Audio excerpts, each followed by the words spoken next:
Hi అండి, ఈరోజు మనం ప్రిపేర్ చేసుకుందాము హాంకాంగ్ చికెన్. నేను ముందుగానే మ్యారినేషన్ చేసి పక్కకు పెట్టుకున్న చికెన్ అండి, అన్ని మసాలాలు వేసి కలిపి పెట్టుకున్నాను. గ్యాస్ ఆన్ చేసుకొని గ్యాస్ మీద ఒక ప్యాన్ పెట్టుకొని ప్యాన్లో ఆయిల్ వేసుకొని ఆయిల్ హీట్ అయిన తర్వాత మనం ముందుగానే మ్యారినేషన్ చేసి పెట్టుకున్న పీసెస్ అన్నిటిని వేసుకొని డీప్ ఫ్రై చేసుకోవాలండి.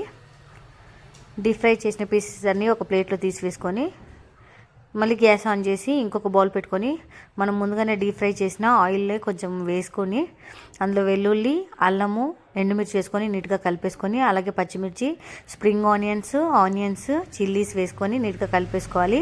అందులో red chilli sauce, soya sauce, vinegar, green chilli sauce, tomato ketchup వేసి నీట్గా కలిపేసుకొని టేస్ట్కి తగ్గ సాల్ట్, 1/2 టీ స్పూన్ మిరియాల పొడి వేసుకొని కలిపేసుకోవాలండి.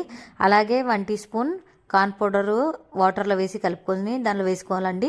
నీట్గా హై ఫ్లేమ్లో పెట్టి కలిపేసుకొని ముందుగానే డీప్ ఫ్రై చేసి పెట్టుకున్న చికెన్ యాడ్ చేసి 2 నిమిషాలు దమ్ అవ్వనివ్వాలండి. కార్న్ పౌడర్ వాటర్ మొత్తము గ్రేవీ మొత్తము చికెన్కి పడుతుంది. నీట్గా కలిపేసుకున్న తర్వాత స్ప్రింగ్ ఆనియన్స్, కొత్తిమీర గార్నిష్ చేసుకోవాలండి. చాలా బాగుంటుంది. బాగా నీట్గా హై ఫ్లేమ్లో పెట్టి కలిపేసుకొని ఒక ప్లేట్లో సర్వ్ చేసుకొని ఆనియన్స్ వేసుకొని తింటే చాలా టేస్టీగా చాలా బాగుంటుంది. చికెన్తో చాలా రెసిపీస్ చేసుకోవచ్చండి. ఇది హాంకాంగ్ చికెన్ చాలా టేస్టీగా చాలా బాగుంటుంది. సింపుల్గా ఈజీగా ఇంట్లోనే ప్రిపేర్ చేసుకోవచ్చు. నా రెసిపీ నచ్చినట్లయితే లైక్, షేర్, కామెంట్ చేయండి. బాయ్.